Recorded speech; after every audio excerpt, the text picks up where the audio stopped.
जय Malhar news चॅनलच्या सर्व प्रेक्षकांना सपना चौधरीचा नमस्कार। आदिवासी विकास मंत्री डॉक्टर अशोक उईके यांच्या समोरच राजशिष्टाचारावरून अक्कलकोवा धडगाव मतदारसंघाचे आमदार आमशा पाडवी यांनी प्रशासनाची चांगलीच खटरपट्टी काढल्याचे पाहायला मिळाले। आपल्याच मतदारसंघात होत असलेल्या शासकीय कार्यक्रमांना आपल्याला बोलावले जात नसल्याबाबतचा तक्रारीचा पाढा शिवसेनेचे आमदार आमशा पाडवी यांनी वाचला। आमदार आमशा पाडवी अक्कलकोवा अक्राणी मतदारसंघाचे प्रतिनिधित्व करत असून याच मतदारसंघातील शासकीय कार्यक्रमांबाबत प्रशासनाकडून साधी चर्चा देखील केली जात नसल्याची खंत त्यांनी व्यक्त केली। वनहक्क कायद्याअंतर्गत वनपट्टे वाटप कार्यक्रमांत त्यांनी आपला संतापच व्यक्त करून दाखवला।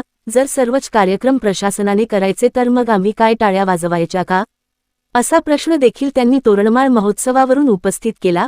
वनहक्क वाटपाच्या कार्यक्रमांना आमदारांना बोलावले जात नसल्याने नाराज आमशा पाडवींचा संताप पाहता यापुढे प्रशासनाने लोकप्रतिनिधींचा राजशिष्टाचार सांभाळण्याचा सल्ला यावेळी आदिवासी विकासमंत्र्यांनी दिल्याचे पाहायला मिळाले।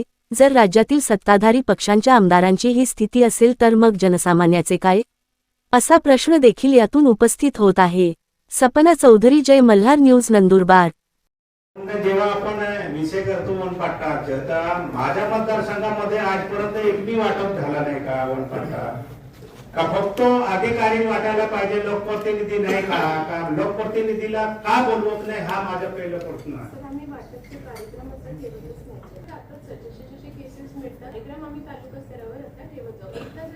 मॅडम, मला एक सांगा, आजपर्यंत मला या 1.5 वर्षामध्ये कधी तुम्ही आठवण केलं नाही का आमदार इथे आहे किंवा नाही?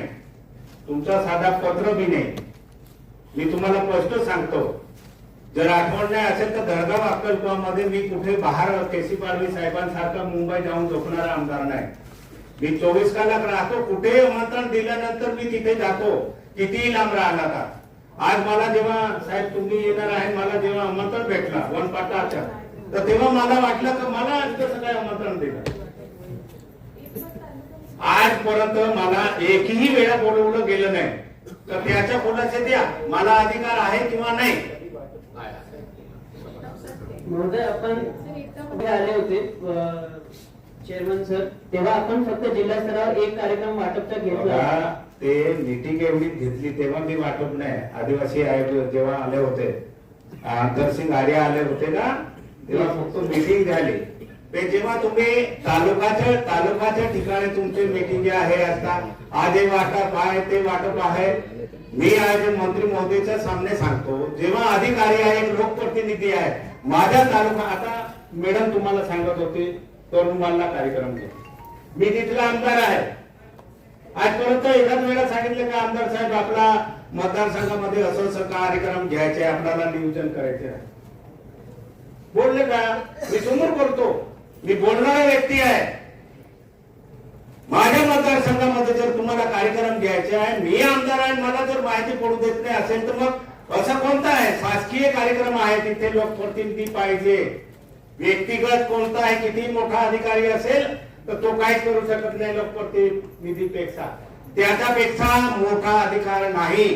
जो लोकप्रतिनिधी आहे, खाली किती मोठा अधिकारी आहे, तो कर्मचारी आहे। वास्तविक त्याला माहिती पाहिजे। मी एक आमदार आज का मंत्री समोर बोलतो आहे, मला जर हे माहिती पडत नाही असेल तर हे योग्य आहे का? तुम्हाला मॅडम सांगत होते का तोरणमाळला आपल्याला असा कार्यक्रम घ्यायचे, मी उद्या जाणार आहे, मी तिथला लोकप्रतिनिधी आहे। माझ्या मतदारसंघामध्ये काय घ्यायचं फक्त तुम्हीच करणार का? मी तिथे कार्य ठोकणार का? मला सांगा, रूपरेषा माहिती पाहिजे की नाही ती आमदाराला? आज हे लोक पट्टे वाटप करताना माझ्या आयुष्यात 1.5 वर्षात मी पहिली वेळा बसतोय मंत्री महोदय। मग असं का? नाही तर कायदे नियम वाचा, त्या नियमामध्ये नाही बसत असेल तर मी 5 वर्ष माझे होऊन जाईल, मी कधी तुमच्या ऑफिस मध्ये येणार नाही।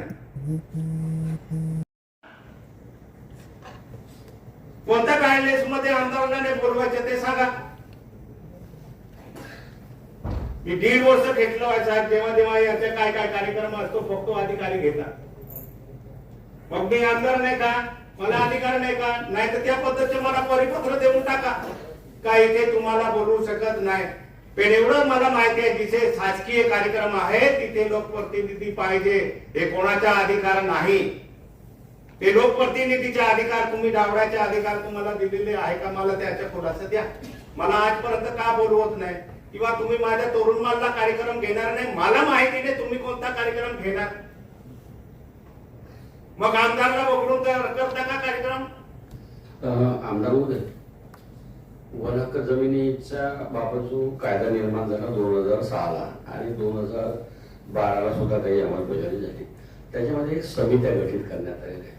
वन हक्क जमिनीच्या बाबत जो ग्रामपंचायतला जे समिती असते, वन ग्राम समिती, ती समिती जे त्या परिसरामध्ये त्या गावामध्ये असलेले जे अतिक्रमणधारक आहे, जे वन हक्क जमिनीचे पट्टे ज्यांना अपेक्षित आहे ते अर्ज येतात. ते मंजूर झाल्यानंतर मग येते एसडीओ कडे आणि एसडीओ कडे आल्यानंतर मान्य अमान्यचा विषय येतो. त्याच्यानंतर येतो मग समजा अमान्य झालं तर कलेक्टर कडे देते. ही कायद्याच्या अनुषंगाने ठरलेली नियमावली आहे.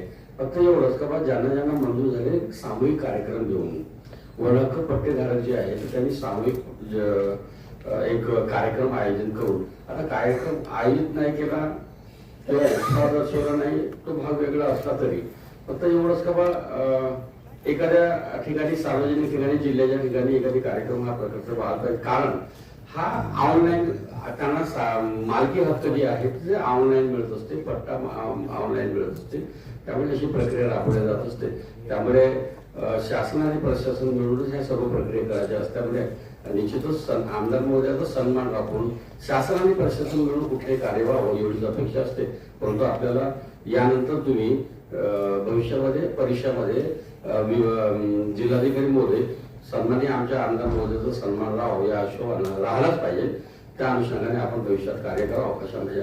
साहेब, मी का बोललो आजपर्यंत बोललो नाही. माझ्या कार्यक्षेत्रामध्ये कलेक्टर मॅडम येऊन झाडाचे कार्यक्रम घेता, अमुक कार्यक्रम घेता, मग कार्यक्रम हे येऊन घेता माझ्या मतदारसंघामध्ये. मला माहिती नाही हा कोणती जगचा कायदा चालू आहे, तुमचा कोणता नियम चालू आहे.